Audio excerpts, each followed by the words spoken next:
বন্ধুরা আসসালামু আলাইকুম। আশা করি সকলেই ভালো আছেন। বাংলাদেশ সেনাবাহিনীর এমওডিসি সৈনিক পদে যে নিয়োগটি প্রকাশিত হয়েছিল সেখানে আপনারা অনেকেই আবেদন করেছেন। তো সেই আবেদনটি কিন্তু শেষ হয়েছে ডিসেম্বর মাসের 20 তারিখে।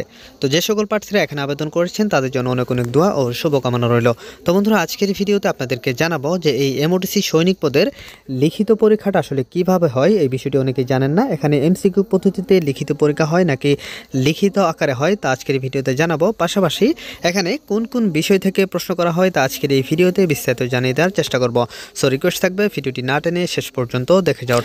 সো রিকোয়েস্ট থাকবে ভিডিওটি না টেনে শেষ পর্যন্ত দেখে যাওয়ার। তো বন্ধুরা মূল ভিডিওতে যাওয়ার আগে আপনারা যারা এমওডিসি সৈনিক পদে আবেদন করেছেন তাদের জন্য লিখিত ও ভাইবা পরীক্ষার চূড়ান্ত একটি সাজেশন আমি পিডিএফ আকারে নিয়ে এসেছি। আপনারা চাইলে আমার কাছ থেকে এই চূড়ান্ত সাজেশনটি সংগ্রহ করতে পারেন। আশা করি এই সাজেশনটি পড়লে আপনারা খুব সহজেই লিখিত এবং ভাইবা পরীক্ষায় উত্তীর্ণ হতে পারবেন। তো এই চূড়ান্ত সাজেশনটি পেতে স্ক্রিনে দেওয়া নাম্বারে রকেট বিকাশ বা নগদের দামমাত্র মূল্য 50 টাকা সেন্ড মানি করে হোয়াটসঅ্যাপ অথবা ইমোতে মেসেজ করলেই আমি আপনাদেরকে সাথে সাথেই এই চূড়ান্ত সাজেশনটি পাঠিয়ে দিব।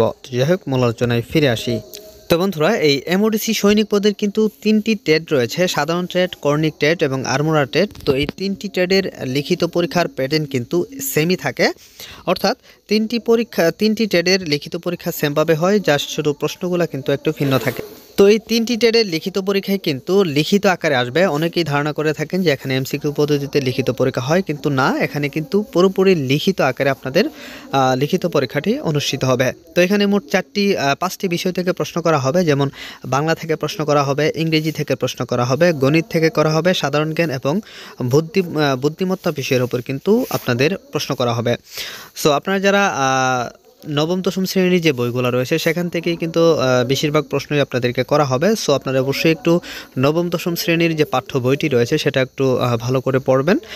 আর আপনারা যদি লিখিত পরীক্ষায় ভালো করতে চান তাহলে অবশ্যই আমাদের দেওয়া এই চূড়ান্ত সাজেশনটি সংগ্রহ করে এখন থেকেই প্রস্তুতি শুরু করে দিবেন।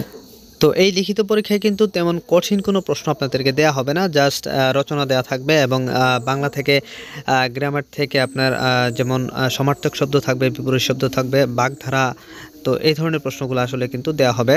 এবং গণিত থেকে, বীজগণিত থেকে প্রশ্ন অঙ্ক দেয়া থাকবে এবং পাটিগণিত থেকেও কিন্তু আপনাদেরকে অঙ্ক দেয়া হবে।